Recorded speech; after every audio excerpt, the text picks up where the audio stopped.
السلام علیکم ناظرین، علی اردو وائس چینل پر خوش آمدید۔ میں اپنے گھر کے صحن میں سویا ہوا تھا۔ رات کے کوئی 11 بجے کا ٹائم ہوگا۔ تمام لوگ اپنے اپنے بستروں میں دبے خواب و خرگوش کے مزے لے رہے تھے، اور میں بھی تقریباً سویا ہوا تھا کہ میرے کانوں میں پائل کی آواز آئی۔ ایسا لگ رہا تھا جیسے کوئی میرے سر کے پیچھے سرہانے والی سائڈ پر چل رہا ہے۔ میں پہلے تو اس بات کو اپنا وہم سمجھا، لیکن پھر میں نے غور کیا تو وہ آواز بالکل مجھے صاف سنائی دے رہی تھی۔ ایسا لگ رہا تھا جیسے کسی عورت نے پاؤں میں پازیب ڈالی ہوئی ہو اور وہ صحن میں میری چارپائی کے سر والی سائڈ پر چہل قدمی کر رہی ہے۔ لیکن مجھے اچھی طرح یاد ہے کہ ہمارے گھر میں کوئی بھی عورت پائل نہیں پہنتی تھی۔ میری چچی، میری ماں، میری کوئی بہن، میری کوئی چچا زاد بہن، کوئی بھی پاؤں میں پائل نہیں پہنتی تھی۔ میں بہت حیران ہوا اور میں نے یہ سوچا کہ یہ کون ہے، لیکن جب میں نے اپنے رضائی سے سر باہر نکال کر دیکھا تو وہاں پر کچھ بھی نہیں تھا۔ میں اس کو اپنا وہم سمجھ کر دوبارہ سو گیا اور اگلی صبح یہ بات بالکل بھول گیا۔ اگلی رات آئی اور پھر اسی طرح میں نے اپنی چارپائی کے سرانے کی طرف کسی کو محسوس کیا۔ ٹائم وہی 11 کا ہوگا تقریباً۔ میں نے اٹھ کر پھر دیکھا، وہاں پر کچھ بھی نہیں تھا۔ اس کے ساتھ ہی مجھے ایسا محسوس ہوا جیسے گھر کے صحن میں جس جگہ پر جانور باندھے جاتے ہیں وہاں پر کوئی فرد پھر رہا ہے۔ جب میں نے آواز دے کر پوچھا کہ کون ہو تو وہ ایک دم سے بھاگ کر دیوار پھلانگ کر وہاں سے بھاگ گیا، اور میں نے اس کے ساتھ ہی پورے گھر والوں کو جگا دیا کہ گھر میں چور گھس آئے ہیں۔ جب ہم نے اپنے مال مویشیوں کو چیک کیا تو پتہ چلا کہ 2 بکریوں کے رسے کھلے ہوئے ہیں، جیسے کوئی ان کو کھول کر یہاں سے لے جانے والا تھا۔ اگر میری آنکھ نہ کھلتی تو وہ یقیناً یہ بکریاں چرا کر لے جاتا۔ یقیناً کوئی چور چکا تھا یا پھر کوئی چرسی پوڈری۔ ہمارے گھر میں شور تھا تو پورے گاؤں میں پتہ چل گیا۔ گاؤں کی مسجد میں اعلان ہوا کہ گاؤں میں چور گھس آئے ہیں، اس لیے تمام لوگ اپنے اپنے جانور اور مال مویشیوں کا خیال کریں۔ گاؤں میں آئے دن کوئی نہ کوئی کہیں نہ کہیں چوری وغیرہ ہو جایا کرتی تھی۔ پھر سب لوگ اپنے اپنے کمروں میں چلے گئے اور میں بھی اپنی رضائی لپیٹ کر سو گیا۔ دن چڑھا اور میں وہ رات والی بات پھر بھول گیا۔ رات کو میں نے سوچا کہ یہ بات دن کو کسی اور سے بھی کروں گا۔ مسلسل 2 راتوں سے مجھے ایسے لگ رہا تھا جیسے ذہن میں کچھ چل رہا ہے۔ اس طرح 2-3 راتیں گزر گئی۔ اس کے بعد مجھے کبھی بھی اس طرح کی آواز دوبارہ سنائی نہ دی۔ پھر ایک رات مجھے پھر وہی پائل کی آواز سنائی دی، اور ایسا صاف محسوس ہو رہا تھا جیسا کوئی میرے سرہانے کے ساتھ ساتھ چل رہا ہے۔ میں بالکل اپنے ہوش و حواس میں وہ پائل کی آواز سن رہا تھا۔ میں فوری اٹھ کر بیٹھ گیا اور زور زور سے گھر والوں کو آواز دینے لگا، کون ہے یہاں؟ پر میری آواز سن کر سب سے پہلے میری دادی میرے پاس آئی، بولی، علی کیا ہوا ہے تمہیں؟ بیٹا کیا ہو گیا ہے؟ کیا تم ڈر گئے ہو؟ کوئی ڈراؤنا خواب دیکھا ہے؟ میں بولا، دادی پچھلے کافی دنوں سے مجھے ایسا محسوس ہو رہا ہے جیسے گھر میں کوئی میرے سرہانے کی طرف چل رہا ہو، اور اس کی آواز مجھے صاف سنائی دیتی ہے، اور جب میں اٹھ کر دیکھتا ہوں تو کوئی بھی نہیں ہوتا۔ میں بولا، دادی یہ میرا وہم نہیں ہے، میں نے اپنے کانوں سے اپنے ہوش و حواس میں وہ آواز انتہائی صاف طریقے سے سنی تھی۔ میری دادی مجھ سے بولی، اچھا تم پریشان نہ ہو، کچھ بھی نہیں ہے، اور اگر کوئی بھی ہے بھی تو وہ تمہیں کبھی بھی نقصان نہیں پہنچائیں گے۔ بس تم آیت الکرسی پڑھو، درود پاک پڑھ کر سو جاؤ، باقی اللہ بہتر کرے گا۔ اور وہ بھی جلدی درود پاک اور دوسری آیات پڑھ کر مجھے دم کر کے دوبارہ اندر اپنے کمرے میں چلی گئی۔ جب دن چڑھا تو میں نے دادی کو پکڑ لیا۔ دادی رات کو آپ نے ایک بات کی تھی کہ اگر گھر میں کوئی ہے بھی تو وہ تمہیں نقصان نہیں پہنچائے گا۔ کیا آپ کو پتا ہے کہ وہ کون ہے؟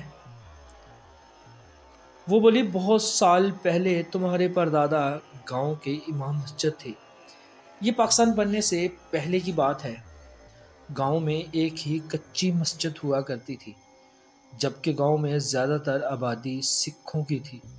سکھوں کا بہت بڑا گردوارہ تھا، لیکن میرے پردادا اور ان کے بھائیوں نے مل کر یہ مسجد تعمیر کی تھی۔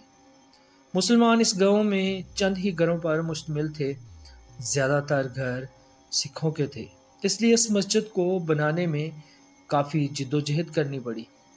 سکھ برادری نے ویسے تو بہت زیادہ تعاون کیا تھا، لیکن پھر بھی مسجد کے لیے جگہ اور دوسری ضرور چیزیں اکٹھی کرنا تھوڑا سا مشکل کام تھا۔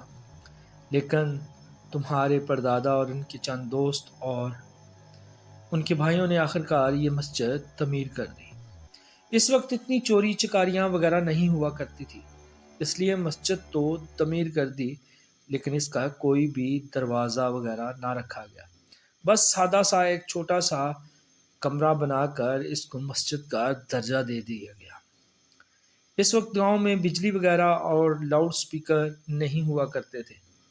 مسجد میں سرسوں کے تیل کے دیے جلائے جاتے تھے، اور مسجد کی دیوار کے اوپر کھڑے ہو کر یا چھت کے اوپر چڑھ کر اذان دی جاتی تھی۔ وقت اپنی رفتار کے ساتھ گزر رہا تھا۔ ایک رات تمہارے دادا کو ایک آدمی ملا جو انتہائی سردی سے کانپ رہا تھا۔ تمہارے دادا تہجد کی نماز پڑھتے، پھر فجر کی اذان دیتے، جماعت کروا کر پھر گھر واپس آتے۔ وہ کوئی جب اس شخص کو انہوں نے دیکھا تو وہ کوئی فقیر معلوم ہو رہا تھا، لیکن عمر اس کی بالکل تھوڑی سی تھی۔ تمہارے پردادا نے اس دسمبر کی فجر کے ٹائم اپنی چادر اتار کر اس آدمی کو دی تاکہ اس کی ٹھنڈ کو تھوڑی کم ہو سکے، اور اس کو لے کر مسجد کے اندر آ گئے۔ اذان دینے کے بعد جب نماز کروائی گئی تو اس آدمی نے بھی ہمارے دادا کے پیچھے نماز ادا کی۔ گاؤں کے لوگ ذمہ دارا کرتے تھے، اس لیے نماز پڑھ کر فوری تمام لوگ اپنی اپنی زمینوں کی طرف نکل گئے۔ مسلمانوں کی زیادہ تر گھر بھی نہیں تھے، چند ہی لوگ ہوتے تھے جو نماز با جماعت ادا کرتے تھے۔ جب تمام نمازی مسجد سے چلے گئے تو وہ شخص بیٹھا رہا۔ تمہارے پردادا نے اس سے پوچھا، بھائی تم کون ہو اور کہاں سے آئے ہو؟ مسافر معلوم ہوتے ہو، اور اس کا ہاتھ پکڑ کر گھر لے آئے۔ گھر میں لا کر اس کو ناشتہ کروایا، لسی، دہی، چائے وغیرہ تمام روٹی شوٹی اس کو کھلا کر اس سے پوچھا تو وہ آدمی تمہارے پردادا سے بولا، میاں صاحب آپ صاحب علم ہیں، آپ سے میرا ایک کام ہے، میں بہت دور سے آیا ہوں۔ آپ نے دیکھ تو لیا ہے کہ میں نے نماز با جماعت ادا کی، میں ایک مسلمان ہوں، اور سب سے بڑی بات میں ایک جن زادہ ہوں۔ میری عمر کافی ہو چکی ہے، لیکن میں نے ابھی تک قرآن پاک نہیں پڑھا۔ اس پورے علاقے میں ایک واحد آپ ہی ہیں جو مجھے قرآن پاک پڑھا سکتے ہیں۔ تمہارے دادا بولے، ہاں ٹھیک، مجھے پتا ہے تم ایک جن ہو۔ جب میں صبح مسجد میں داخل ہوا تھا مجھے اس وقت ہی پتہ چل گیا تھا کہ تم ایک آدم زاد نہیں، کوئی جن زادے ہو۔ ہاں میں تمہیں قرآن پڑھا سکتا ہوں، لیکن اس کی کچھ شرائط ہیں، اور اس کی سب سے پہلی شرط یہ ہے کہ جب تک تم یہاں پر میرے پاس قرآن پاک پڑھو گے تم کسی کو تنگ نہیں کرو گے، کسی سے شرارت نہیں کرو گے، کیونکہ جنات پیار محبت میں میری شرارت کرنے سے باز نہیں آتے۔ اس نے کہا، میاں صاحب میں جب تک آپ کے پاس قرآن پاک پڑھتا رہوں گا کبھی بھی کسی سے کوئی شرارت نہیں کروں گا، اور آپ کے گھر میں ایک ملازم کی حیثیت سے رہوں گا۔ پھر وہ جن تمہارے پردادا سے قرآن پاک پڑھنے لگ گیا۔ وہ پڑھائی میں بہت اچھا تھا اور بہت جلد ہی اس نے قرآن پاک مکمل پڑھ لیا۔ وہ ہمارے گھر کے کام کاج بھی کیا کرتا تھا، وہ انسانی روپ میں رہتا تھا، لیکن رات پوری وہ مسجد میں گزارا کرتا تھا۔ کافی بار لوگ اس کو دیکھ کر ڈر بھی جاتے تھے، کیونکہ رات عشاء کے بعد مسجد کے سرسوں کے تیل کے چراغ لوگ بجھا کر مسجد سے نکلتے تھے، لیکن صبح جب کچھ لوگ تہجد اور فجر کی نماز کے لیے مسجد میں جاتے تو وہ چراغ جل رہے ہوتے، لیکن مسجد میں کوئی بھی نہیں ہوتا تھا۔ پھر جب اس کا قرآن پاک ختم ہوا تو اس دن اس نے تمہارے پردادا سے یہ عہد کیا کہ جب تک میری نسل قائم رہے گی میں آپ کے گھر کی حفاظت کرتا رہوں گا، اور پھر وہ وہاں سے چلا گیا، اور ساتھ میں یہ بھی بول کے گیا کہ میں گاہے بگاہے یہاں پر آتا رہوں گا اور آپ لوگوں سے ملتا جلتا رہوں گا۔ میری دادی بتاتی ہیں کہ ان دنوں تمہارے دادا کی پیدائش ہونے والی تھی۔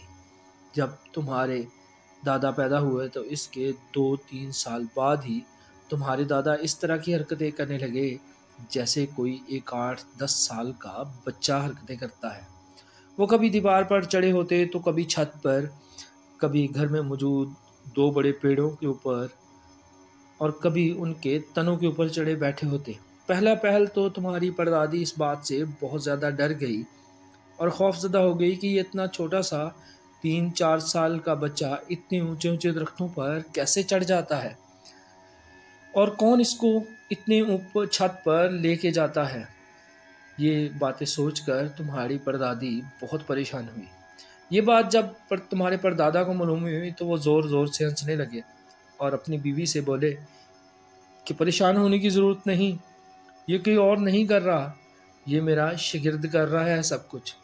وہ میری اولاد سے بہت پیار کرتا ہے اور ان کی حفاظت کرنا اس پر فرض ہے۔ پھر پردادا نے آواز دے کر اس کو بلایا کہ مجنیک بچے کو نیچے لے آؤ، اور کچھ ہی دیر میں تمہارے دادا چارپائی پر بیٹھے ہوئے تھے۔ اور اس طرح بہت ساری جگہوں پر تمہارے دادا اور پردادا کی اس جن نے مدد کی، اور اس کے بعد بھی کافی جگہوں پر اس کی آنے والی نسلوں نے ہماری آنے والی نسلوں کی اور اس خاندان کی حفاظت کی ہے۔ پورے گاؤں میں بہت سی جگہوں پر چوریاں ہوئی ہیں، لیکن آج تک تم لوگوں کے گھر میں کبھی کوئی چوری نہیں ہوئی، کبھی کوئی نقصان نہیں ہوا تم لوگوں کا۔ باہر کے فرد نے تمہارا کبھی کوئی نقصان نہیں کیا۔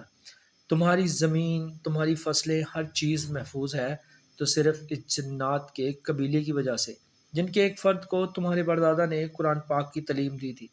بس جس دن گھر میں چوری ہونے جا رہی تھی تو کسی کی پائل کی آواز نے تجھے نیند سے جگا دیا اور تم نے شور کر دیا، جس کی وجہ سے تمہاری بکریاں چوری ہونے سے بچ گئی۔ یہی وجہ ہے کہ جو گھر میں اس طرح کی آوازیں آتی ہیں وہ انہی جنات کی آوازیں ہیں، لیکن وہ جنات کبھی بھی تم لوگوں کو نقصان نہیں پہنچائیں گے۔ یہ ان کے خاندان کے ایک فرد کا اس خاندان کے سرپرست سے وعدہ تھا، اس لیے تم پریشان نہ ہو اس بات کو لے کر، کیونکہ یہ تم لوگوں کے محافظ ہیں اور محافظ کبھی نقصان نہیں ہونے دیتے۔ ناظرین، اس طرح کی مزید کہانیاں سننے کے لیے چینل کو سبسکرائب کریں، بیل آئیکن کو پریس کریں تاکہ ہر نئی آنے والی کہانی کا نوٹیفیکیشن بر وقت آپ کو ملتا رہے۔ اگر کہانی اچھی لگی ہے تو کہانی کو لائک کریں اور کمنٹ باکس میں اپنی قیمتی آراء سے مجھے آگاہ کریں۔ ملتے ہیں انشاءاللہ اگلی کہانی میں۔ اللہ حافظ۔